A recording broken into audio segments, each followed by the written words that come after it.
Hi everyone. So this is Loving Everything Disney.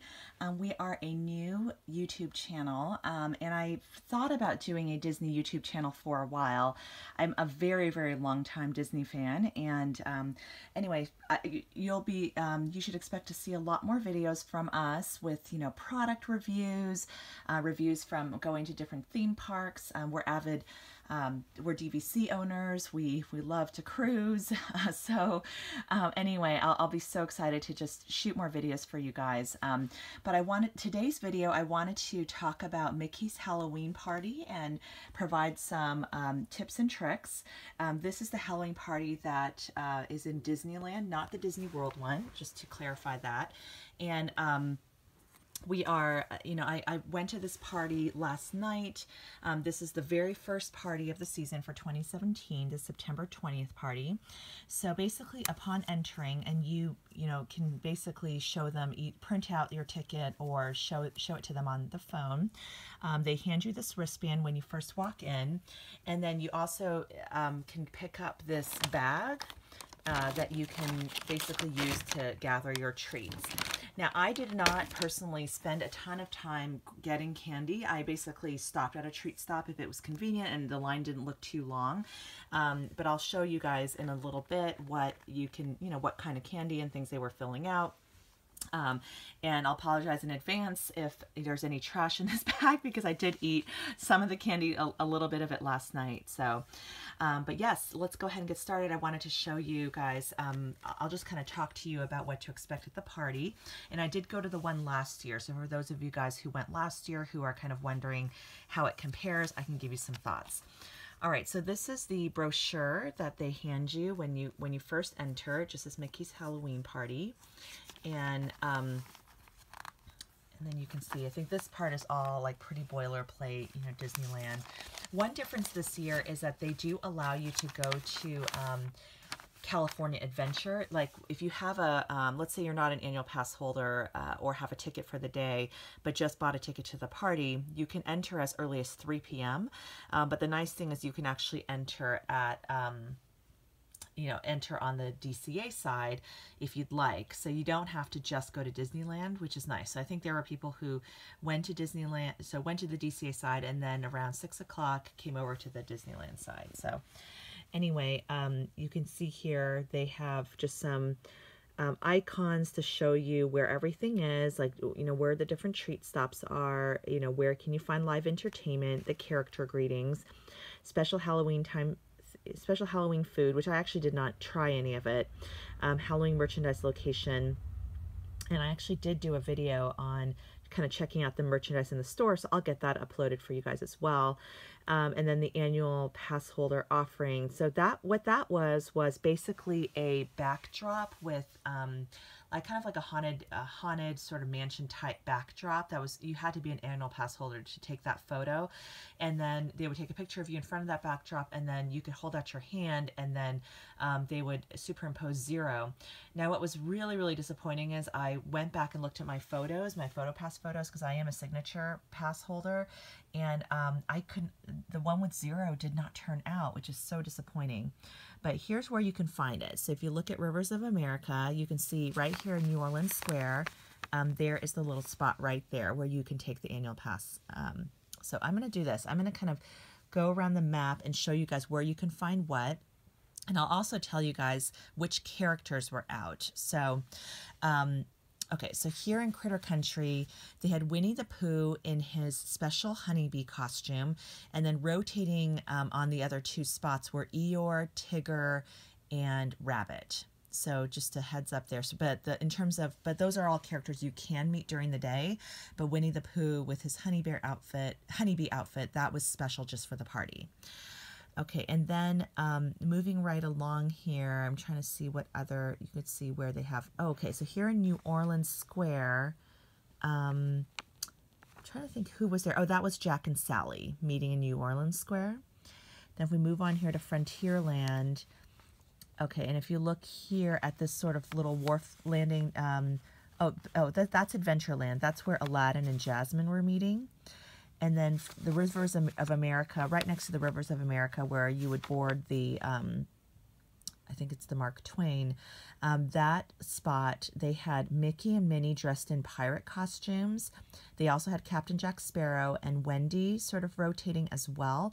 And you stood in one line and you could meet either Captain Jack Sparrow or Wendy, and then you could meet Mickey and Minnie.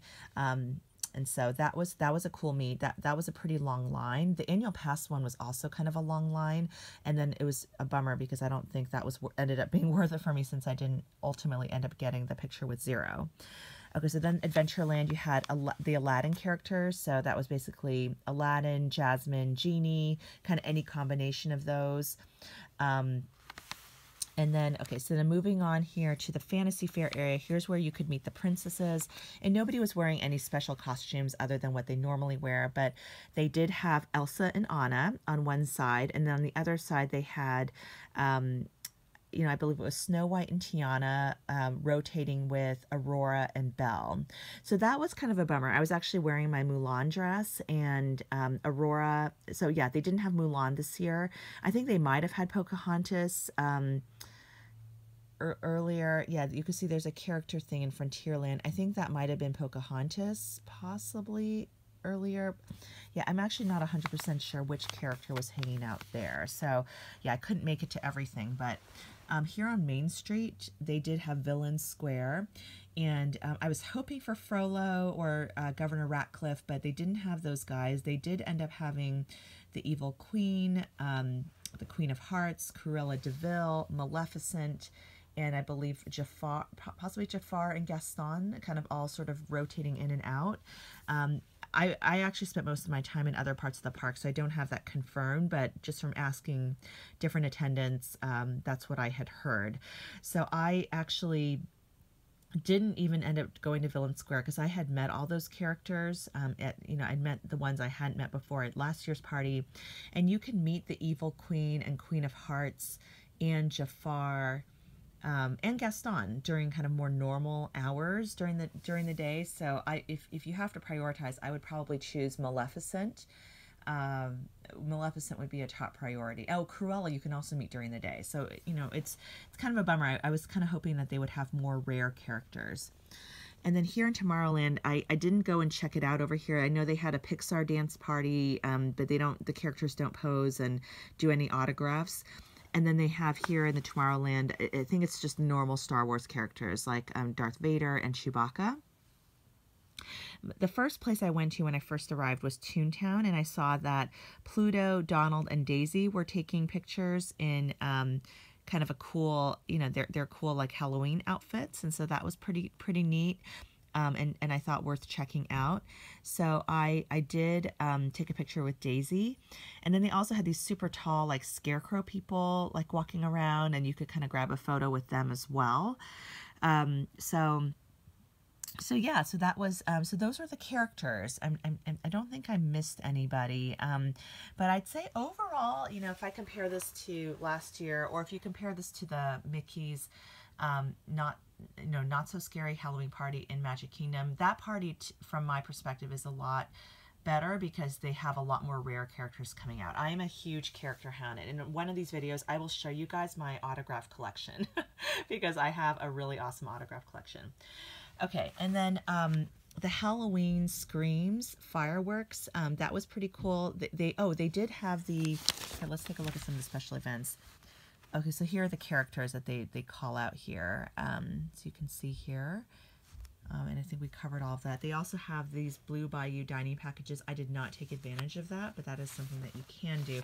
I personally think it would suck up too much time out of just a limited time that you have at the party. But if you're kind of more relaxed, you're not trying to chase all the characters, you don't really care about the candy, that might be a fun thing to do. All right, so trick-or-treating, we kind of talked about that, and I'll show you guys what treats I got. The Headless Horseman, I did not catch it this year. I did see him last year at the parade. I think it's probably fairly similar. Oh, okay, let's talk about the Frightfully Fun parade. So you guys probably saw I posted a video with that parade in its entirety, and you probably pulled it up and thought, 30 minutes? How is it 30 minutes?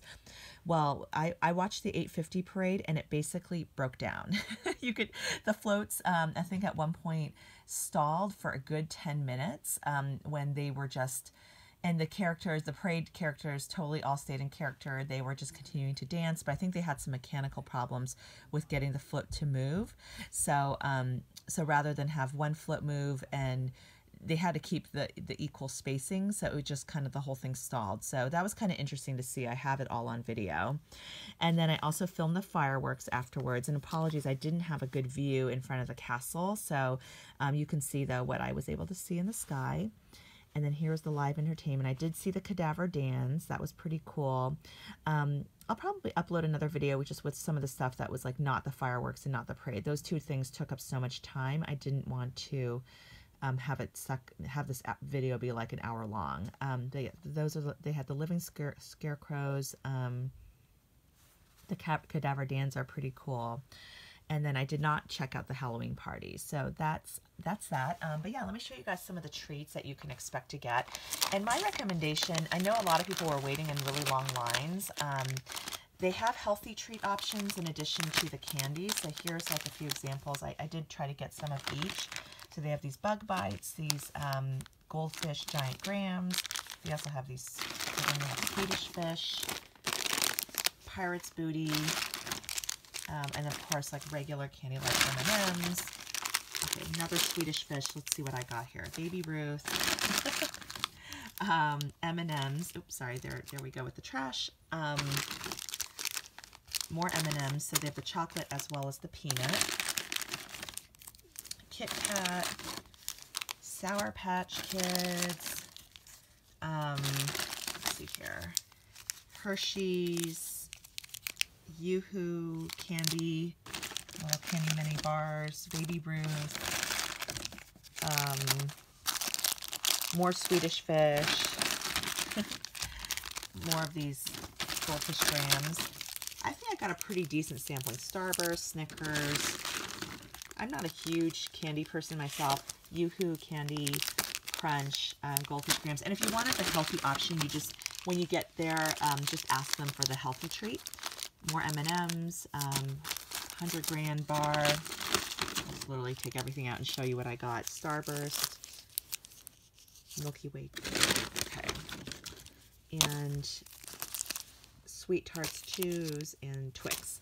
So that's basically everything. And so if you look here, you know, the bag is empty. So that's all I got. I mean, I could have spent my time trick-or-treating and getting a lot more candy, and some people left with like a giant bag full of candy. So you can absolutely do that if that's what you enjoy. Maybe you're with kids, and but I personally am a huge fan of meeting characters, and especially characters you can't see every day. I didn't get any autographs last night because they were all characters I had met before, but I was excited to get pictures with, you know, Daisy in her like Halloween garb, and you know, Mickey, Minnie in their pirate outfits, and then Winnie the Pooh with his Bumblebee, because I don't think I got Winnie the Pooh last year. So yeah, but that's the thing, you can't do everything, so you have to pick and choose. And just know that some of the lines for the photo ops, like the annual pass line was really long. When I got there, the guy told me it would be about 20 minutes, and it was a good 30 minutes of waiting in line for that. So I do recommend you guys arrive early, definitely, and I think that Toontown, the characters do start to meet a little bit earlier. So, but I unfortunately couldn't get off work early enough to arrive there by late afternoon, but I did get to meet Daisy, and I think earlier Mickey and Minnie were there, but I missed them entirely. So I did get to, and I think they were in different outfits than in that Frontierland area. So anyway, I hope this has been helpful to you guys. If you haven't been to the Halloween party, it is such a blast. And oh, and if you are like, basically you bought this ticket and, you know, you guys want to ride rides, you absolutely should. I mean, I saw that, you know, from the app that the Space Mountain line was only 5 minutes, and a lot of the rides were pretty short waits. So if you have a priority to do attractions, know that you will get much shorter lines than during normal park hours. And so yeah, anyway, I hope this is really helpful, and I can't wait to do more videos for you all. And, you know, please, if you like this video, please like and subscribe, and click the bell for more, because we will post videos on a regular basis. All right. Thank you so much for watching. And if you're going to the Halloween party, have an awesome time. Thanks. Take care.